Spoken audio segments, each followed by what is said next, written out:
Hello everyone, in this video we will discuss a poem जिसको लिखा है John Donne ने और जिसका नाम है बेटर माय हार्ट। और ये जो बेटर वर्ड होता है दैट मीन्स बुरी तरह से हिट करना किसी चीज़ को और स्ट्रांगली हिट करना। अगर इस पोएम के ओवरव्यू की बात करें so batter my heart is one of the most beautiful religious sonnet है ये, जिसको लिखा है जॉन डन, जिन्हें हम बोल सकते हैं जो फादर ऑफ मेटाफिजिकल पोइट्रीज़।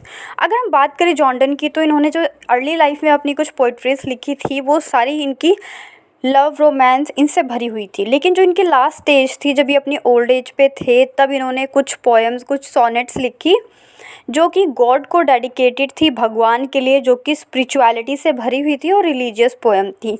तो इसी तरह से जो ये बेटर माय हार्ट पोएम है ये भी एक रिलीजियस पोएम है। और ये जो पोएम है ये पेट्रियार्कन वर्स में है विद द राइम स्कीम है इसकी ABB AA BB A, known as octave, जिसे ऑक्टेव नाम से भी जानते हैं, followed by the rhyme scheme CDCCDC, known as sestet. The poet here is picturing an affected lover of God. यहाँ पे जो पोएट है उन्होंने प्रेजेंट किया है एक इंसान को, एक पिक्चर प्रेजेंट की है जो कि लवर है गॉड का। इससे पहले की जो हमने पोइट्रीज़ की थी जॉन डन की, वहाँ पे वो बिलव्ड के लिए पोएम लिखी गई थी, लेकिन यहाँ पे उन्होंने पोएम लिखी है गॉड के लिए।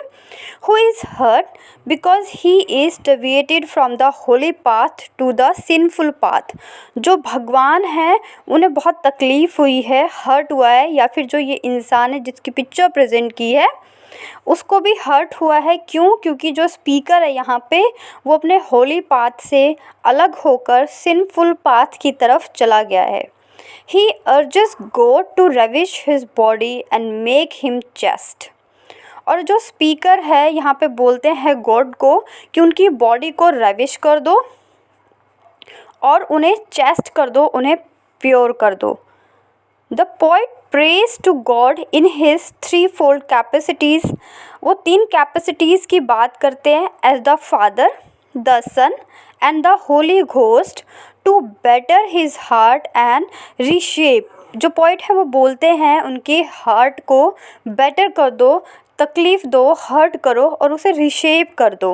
रिशेप मतलब जो वो अपना पाथ डाइवर्ट हो चुका है उनका, उस पाथ को, सिनफुल पाथ से उनको एक दोबारा से गॉड के करीब ले आओ, इसकी बात वो करते नज़र आते हैं। Sunk in the tank of sin. वो बोलते हैं कि वो किस में डूब चुके हैं, टैंक ऑफ सिन में डूब चुके हैं। तो ये तो हो गई बात इसकी ओवरव्यू की। अब हम इस पोएम को लाइन टू लाइन करते हैं। बेटर माय हार्ट, ये जो पोएम है स्टार्टिंग की ये जो वर्ड्स हैं इसमें बहुत ज़्यादा टफ वर्ड्स का यूज़ किया गया है, हार्शनेस का यूज़ किया गया है, इमेजरीज़ का यूज़ किया गया है, but lines are understandable. Poem को आप इजीली समझ सकते हैं। ये एक रिलीजियस सोनेट है जिसमें 14 लाइन्स है। आइएम्बिक पेंटामीटर का यूज़ किया गया है इसके अंदर, और इसके अंदर जितने भी पोइटिक डिवाइसेस का यूज़ किया गया उनको भी डिस्कस करेंगे, अलग से नहीं, पोएम के साथ ही। तो लाइन है इसकी फर्स्ट स्टैंजा की, batter my heart 3% God for you as yet but knock breathe shine and seek to mend. अब जो स्पीकर हैं या फिर ये भी बोल सकते हैं जो जॉन डन है वो बोलते हैं मेरे हार्ट को हर्ट करो बुरी तरीके से। 3% गॉड, 3% गॉड यहाँ पे कौन कौन है? एक तो फादर, सन और Holi ghost. Yet you but, अब जो स्पीकर है वो बोलते हैं कि ऐसा नहीं है कि तुमने पहले नहीं किया, लेकिन पहले तुमने ब्रीथ, शाइन और बहुत सॉफ्ट तरीके से मेंड किया, मोड़ा मुझे, that I may rise and stand, तभी मैं खड़ा हो पाया। I through me I brand your force to break, blow, burn and make me new. बोलते हैं लेकिन अब क्या है, अब मुझे बहुत बिटर तरीके से, एक हार्ड तरीके से बेंड करो, फोर्स लगाओ अपनी, टू ब्रेक, मुझे तोड़ो, ब्लो और बर्न, और मुझे एक नया बना दो। यहाँ पे यूज़ किया गया है एलिट्रेशन का। आप देखेंगे ब्रेक, ब्लो और बर्न। एलिट्रेशन मीन्स जब आपका एक अल्फ़ाबेट है उसकी रिपीटिशन होती है, वहाँ पे एलिट्रेशन होता है। तो इन लाइंस में एलिट्रेशन का यूज़ किया गया है। I like and support town to another due, labor to admit you, I but oh to know and। यहाँ पे I like and unsrupt, like का यूज़ हुआ है, इसका मतलब यहाँ पे सिमिली का यूज़ किया है हमारे पोइट ने। वो बोलते हैं कि सिन ने पोइट पर कब्ज़ा कर लिया है और अब वो चाहते हैं, जो पोइट हैं वो बोलते हैं कि मुझे अपने अंदर कर लो। रीज़न योर विसरी इन मी, जो आपका एक अस्तित्व मेरे अंदर है। Me should defend but I kept and proves weak और अनट्रू। लेकिन वो भी क्या हो चुका है कि जो मेरी आपका जो रूप मेरे अंदर है, मतलब जो मेरी सोल है, अब जो मेरी आत्मा है वो भी क्या हो चुकी है, वो गुलाम हो चुकी है। क्यों हो चुकी है वो गुलाम? क्योंकि वो अपने पाथ से भटक गई है, अपना जो होली पाथ था उससे वो सिनफुल जो पाथ था उसकी तरफ बढ़ गई है। ये है इसकी फर्स्ट जो स्टैंजा है उसकी समरी। नेक्स्ट जो स्टैंजा है उसमें दिया है, yet dearly I love you and would be loved friend. जो पोइट हैं, जो स्पीकर हैं, वो बोलते हैं, ओ मेरे भगवान, मैं तुमसे प्यार करता हूँ और तुम मुझसे प्यार करो। जैसे कि आपने देखा होगा, जब ओल्ड एज में लोग चले जाते हैं तो वो ज़्यादा ही स्पिरिचुअल हो जाते हैं, मंदिर में पूजा पाठ में भगवान पे बिलीव करने लगते हैं। तो इसी तरह से यहाँ पे जो जॉन डन है वो बोलते हैं कि मैं आपसे प्यार करता हूँ और आप मुझसे प्यार करो। But am betrothed unto your enemies, यहाँ पे वो कंपेयर करते हैं जो सैटन की वजह से, वो बोलते हैं कि आई वॉन्ट डिवोर्स, मुझे डिवोर्स चाहिए, ब्रेक चाहिए, और मुझे ये जो नॉट बंधी है, यहाँ पे जो वर्ड है डिवोर्स मी, अनटाई और ब्रेक दैट नोट अगेन, वो जो गांठ बंध गई है उसको तोड़ दो, उसे ख़त्म कर दो। अब ये जो नॉट है, ये जो नोट है, ये यूज़ की गई है, जो नॉट है वो यूज़ की गई है जो सिंफुल पाथ था उसके लिए, जहाँ पे जो पोइट हैं हमारे वो भटक चुके हैं, वो उसकी बात करते हुए नज़र आते हैं। Except you and thrills me never shall be free, वो क्या बोलते हैं कि मुझे वहाँ से फ्रीद कर दो और अपने कब्ज़े में कर लो। यहाँ पे वो पैराडॉक्स का यूज़ करते हुए नज़र आते हैं जो हमारे पोइट हैं।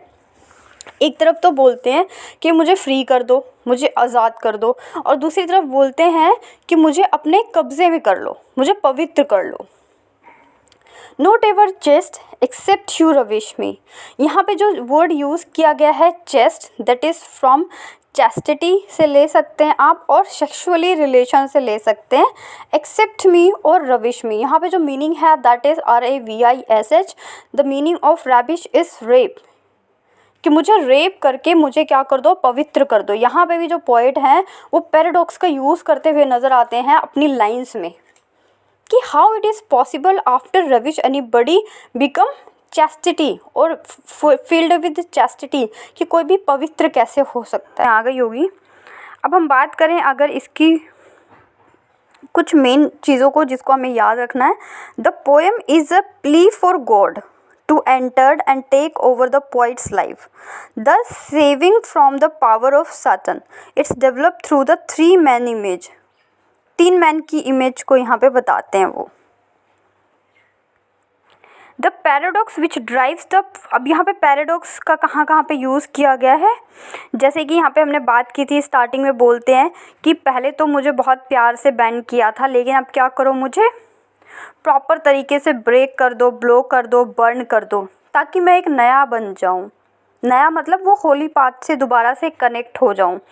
तो ये जो कंप्लीट पोएम है यहाँ पे यूज़ किया गया है। कभी डिवाइसेस की बात करें शॉर्टली तो यहाँ पे एलिट्रेशन का यूज़ किया गया था। जो लाइंस थी आपकी ब्रेक, ब्लो और बर्न लाइन में एलिट्रेशन का यूज़ किया गया है।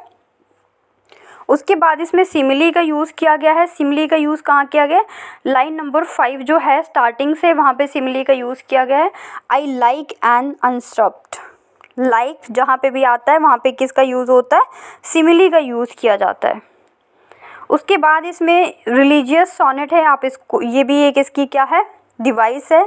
आइएम्बिक पेंटामीटर का यूज़ किया गया है इसके अंदर, और इसकी जो राइमिंग स्कीम है उसको हम डिस्कस कर चुके हैं, दैट इज़ ABB AABBA।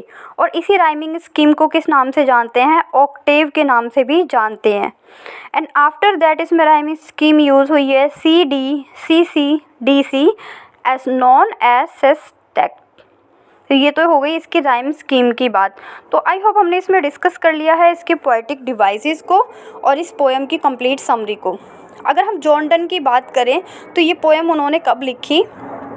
तो जॉन डन ने ये पोएम लिखी थी अपनी ओल्ड एज पे, क्योंकि स्टार्टिंग में जितनी भी जॉन डन की पोइट्रीज़ हैं, इन्होंने मेटाफिजिकल पोइट्रीज़ की बात की। जैसे कि आपने इससे पहले अगर वीडियोस देखी हैं तो हमने फ्लिया को डिस्कस किया था। फ्लिया में भी उन्होंने बताया है कि किस तरह से एक इरोटिक फिजिकल लव को प्रेजेंट किया है, अपनी बिलव्ड को और अपने ब्लड को फ्लिया के साथ मिंगल्ड किया है। उसके बाद हमने इनके ट्विकनम गार्डन की है, उसमें भी उन्होंने एक ब्रोकन हार्टेड लवर का जिक्र किया है, जिसमें जो लवर है उसकी बिलव्ड उसको छोड़ के चली गई है। ये इस तरह की सिचुएशन है। उसके बाद जो और भी कुछ पोएम्स हैं जो इनकी लव पोइट्रीज़ हैं, जो फिज़िकल और इरोटिक लव से भरी हुई हैं। लेकिन जब ये लास्ट स्टेज पे थे अपनी लाइफ की, तब इन्होंने जितनी भी पोइट्रीज़ लिखी that is from spiritual religious थी वो, और गॉड को लेकर लिखी इन्होंने। तो ये भी उन्हीं पोइट्रीज़ में से एक है। इसके बाद हम डिस्कस करेंगे अपनी एक नेक्स्ट पोइट्री, वो भी हमारी किससे रिलेटेड है? गॉड से रिलेटेड है और रिलीजियस पोइट्री है, जिसका नाम है a hymn to God the father.